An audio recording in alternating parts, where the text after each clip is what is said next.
इस वीडियो में हम देखने वाले हैं कक्षा 9 के सुगम गणित, जिसको आप प्राथमिक गणित हाई स्कूल के नाम से भी जानते हैं, भारती भवन का होगा। इसका हम देखेंगे वास्तविक संख्याओं यानी कि रियल नंबर में चैप्टर नंबर 1 का। हमने पिछले वीडियो 1 का पिछले वीडियो में हम 1 और 2 डिस्कस कर चुके थे। लघु उत्तरीय में हम तीसरे नंबर सवाल को देखेंगे और इसमें हम जानेंगे कि किस प्रकार से किसी भी परिमेय संख्याओं को संख्या रेखा पर दर्शाया जाता है। जैसा कि यहाँ पहला सवाल होगा 2/3। तो चलिए हम सबसे पहले यहीं से शुरू करते हैं। आइए कि ये जो हमारा है ना 2/3, इसको हम संख्या रेखा पर कैसे दर्शाएंगे। तो संख्या रेखा पर दर्शाने के लिए हमें देखना होगा कि ये 2/3 जो है, ये जो भिन्न है, ये क्या 1 से बड़ा है या 1 से छोटा है। इसको देखने के लिए हम ना भाई हर से अंश को भागा देंगे। जैसा कि यहाँ पे देंगे 3 से 2 को भागा देंगे तो एक्चुअली में आपको पता चल रहा होगा कि ये 1 से कम है। कितना है भाई? तो 1 से कम है। तो मैं आपको बताते चलूँ कि जब कभी भी ऐसी संख्याएं मिले आपको कि 1 से कम है, और ये भी आपको देखना है कि धनात्मक की तरफ है कि ऋणात्मक की तरफ। तो ये भाई धनात्मक की तरफ है, धनात्मक बोले तो प्लस, धनात्मक बोले तो प्लस, धनात्मक बोले तो प्लस यानी कि पॉजिटिव नंबर। तो देखें आप 2/3 है तो आप एक 0 ले लें और एक 1 ले लें, ठीक है। चूँकि 1 से छोटा है तो इन्हीं के बीच में बनेगा।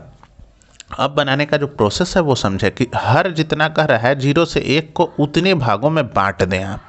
तो मैंने इसको 3 भागों में बांट दिया। चूँकि हर यहाँ कह रहा है 3 भाग में बांटना है भाई, तो 3 भाग में बांट दिए, 1 भाग, 2 भाग और ये होगा आपका तीसरा भाग। देख रहे हैं? तो ये होगा आपका तीसरा भाग।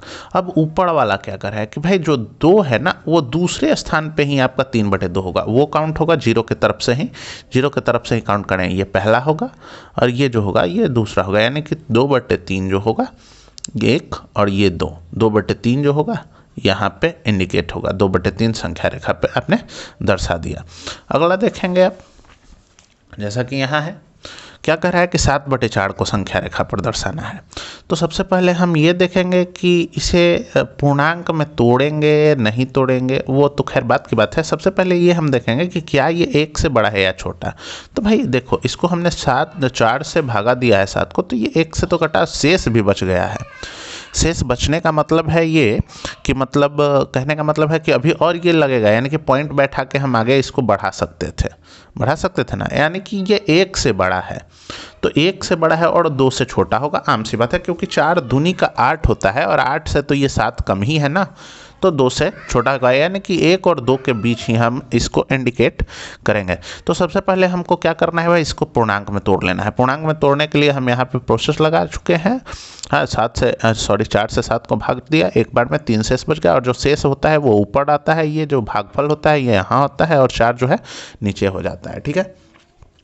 यानी कि इसको पूर्णांक में तोड़ने के दौरान हमको मिला 1.3/4, यानी कहने का इसका मतलब है कि 1 जोड़ 3/4, यानी कि 1 से बड़ा है 3/4 और उसमें जोड़ दो 2, यानी कि 1 के बाद 1 तो है ही मेरे पास, और 1 और 2 के बीच में हमको 3/4 दर्शाना है। तो 3/4 तो आप दर्शाना जानते हो।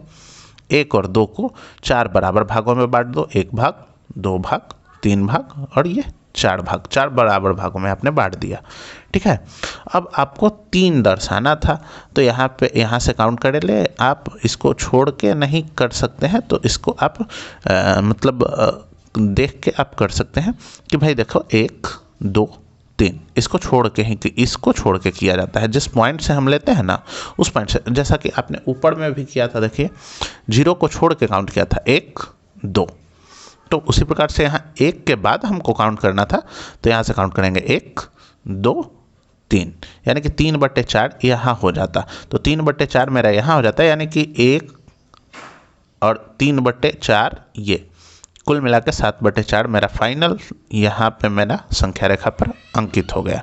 चूँकि ये धनात्मक दोनों संख्याएं हैं, तो धनात्मक, और अगली संख्या जो है वो है ऋणात्मक। ये जरा सा आप देखने का प्रयत्न करेंगे और समझने का। जैसा कि यहाँ है माइनस का 3/4, 5। तो सबसे बड़ी चीज़ है कि भाई इसका हम धनात्मक की तरफ बनाएंगे या ऋणात्मक। तो भाई नंबर जो यहाँ पे लिखा हुआ है, जो फ्रैक्शन लिखा हुआ है, जो इसको आप क्या परिमेय संख्या जो लिखा हुआ है वो एक नकारात्मक संख्या है, तो भाई इसको नकारात्मक की तरफ ही ना बनाएंगे, हैं निगेटिव नंबर्स की तरफ ही तो बनाएंगे, यानी कि संख्या रेखा पर निगेटिव जिस तरफ होता है उसी तरफ दर्शाएंगे हम। तो चलिए इसको दर्शाने का समझते हैं। हर जितने कहा है उतने भाग में 0 से 1 को बांट दे। पहले तो ये पता कर लेना है कि जो हर से अगर हम 3 को भाग देंगे तो 1 से ज़्यादा होगा या कम। अगर 1 से ज़्यादा, यहाँ पे तो आपको पता चल ही रहा होगा कि 1 से कम है, यानी कि ये जो अंकित होगा वो 0 और -1 के बीच में होगा। तो अगर ऐसा है तो 0 लिखे और 1 लिखे, इसको 5 बराबर भागों में बांटा, क्योंकि आपका हर जो है ना यही कह रहा है कि 5 बराबर भागों में। तो मैंने बांटा 1 भाग, 2 भाग, 3 भाग, 4 भाग और 5 बराबर भागों में मैंने बांट दिया। अंश जितना कह रहा है ना 0 की तरफ से उधर उतना ही काउंट कर लो, तीसरा नंबर। तो हमने पहले बताया था कि 0 को छोड़ के आपको चलना है, मतलब जिसको बेस लेके चल रहे हो ना, इसमें 0 को बेस लेके चले थे, इसमें 1 को बेस लेके चले थे, तो उसको छोड़ते चलना है। यहाँ पे 0 मेरा बेस है, इसको छोड़ के 3 बढ़ना है मेरे को, 1 2 और ये हो गया 3। तो यहाँ हो जाएगा आपका -3/5। तो दोस्तों ये वीडियो आपको कैसा लगा हमें बताना ज़रूर आप कमेंट के माध्यम से। मिलते हैं अगले वीडियो में, तब तक हंसते रहिए, मुस्कुराते रहिए, शेयर करते रहिए और पढ़ते रहिए। जय हिंद, वंदे मातरम।